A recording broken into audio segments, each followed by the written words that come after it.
Ang tunog ng mahinahong hampas ng alon ay musikang nakapanghahalina.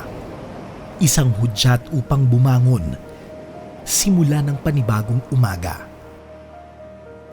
Bawat isang mangingisda ay batid ang biyaya at hamong dala ng bawat araw. Kaya't pasasalamat at tatag ng loob ay baon sa pagpalaot sa tuwing sasapit ang bukang liwayway.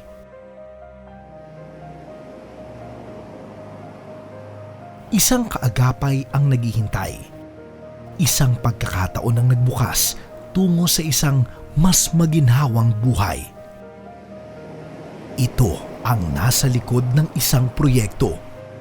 Isang bagong pag-asang hatid ng Philippine Fisheries and Coastal Resiliency Project o FishCorp.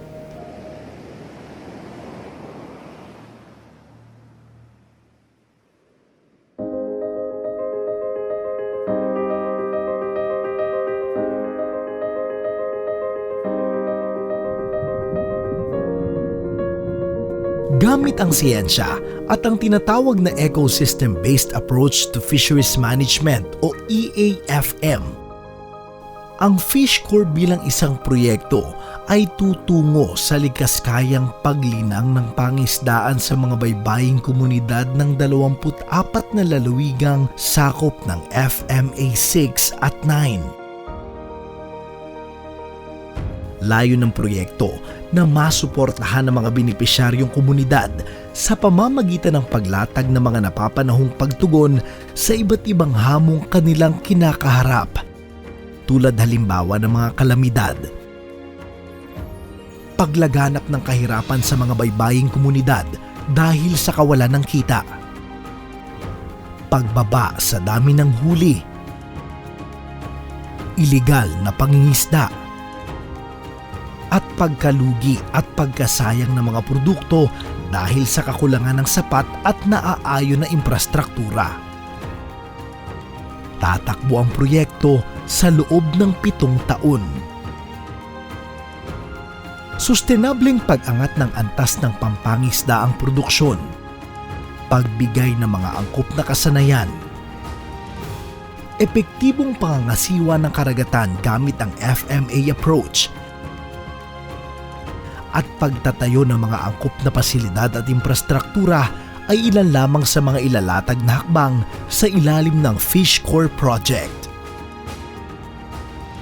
Kabilang sa mga isyong nagtulak upang mabuo ang FishCorp ay ang mababang kalidad ng buhay ng mga mangingisda sa maraming baybaying komunidad. Kasabay ng hamong maging likaskaya ang pakikinabang ng pangisdaan at yamang tubig. Ang proyekto ay pinondohan ng World Bank at ang pagpapatupad ay nasa responsibilidad ng Bureau of Fisheries and Aquatic Resources sa ilalim ng Department of Agriculture.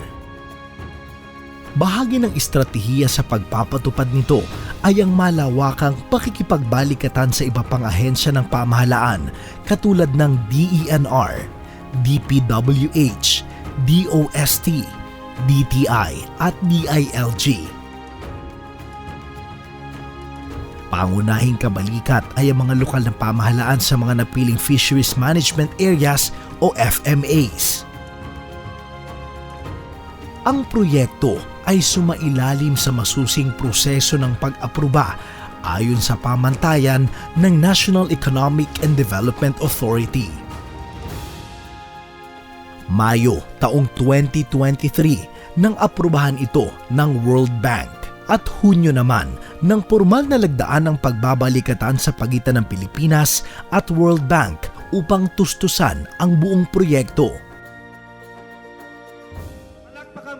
Ika-22 ng Setyembre naman ng pormal na ilunsad ang FishCorp.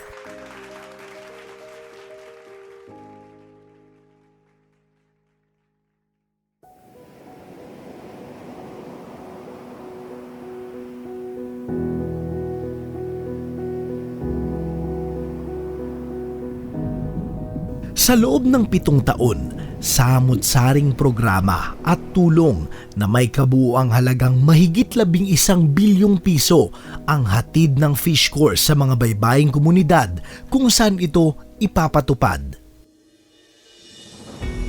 This project is set to revolutionize our approach. Tukoy, pangmatagalan, malinaw at komprehensibo ang mga layunin at gawaing nakalatag sa ilalim ng Fish Corps.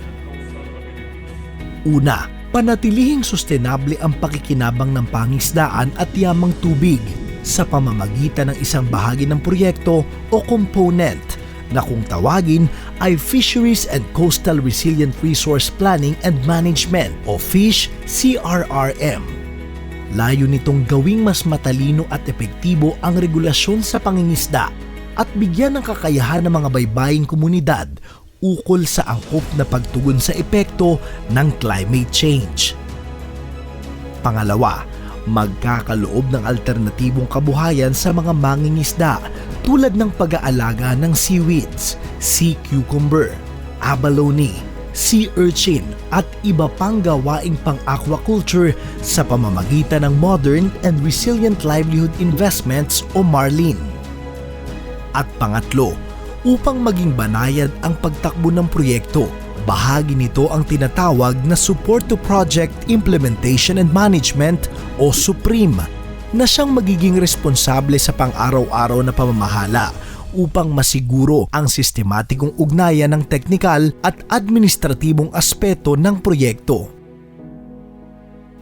Angkop na suporta, napapanahon, makakalikasan at makataong pulisiya. Ito ang mga pangunahing solusyong dala ng Fish Corps. Kaakibat nito ang pagbubukas ng mga pasilidad para sa rehabilitasyon ng mga yamang dagat.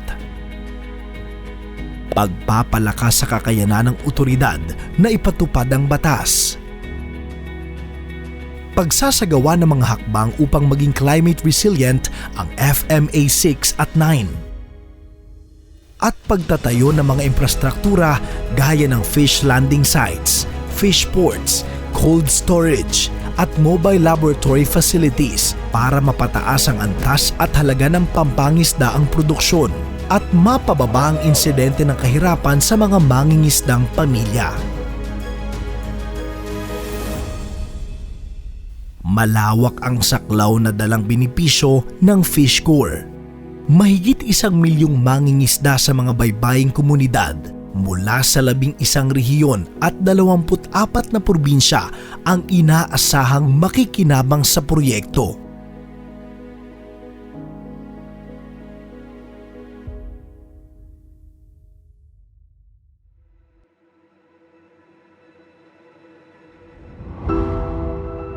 Bagong panahon, bagong Pilipinas. Dala-dala ay bagong pag-asa. Natitiyak na ang pangisdaan ng bansa ay patuloy na pakikinabangan ng bawat pamilyang Pilipino. At ang pakinabang na dulot nito ay tutulay tungo sa pag-angat ng kabuhayan ng mga mangingisda sa mga kanayunan. Isang napapanahong proyektong nabuo ayon sa tunay na pangangailangan ng mangingisdang Pilipino. Isang proyektong ang mekanismo sa pagpapatupad ay nakaangkla sa siyensya. Bunga ng pagkakaisa, panibagong hakbang tungo sa mas matatag at sumasabay sa hamon ng panahon na industriya ng pangisdaan. Fish Corps, ang paglalayag tungo sa mas maliwanag at maunlad na bukas.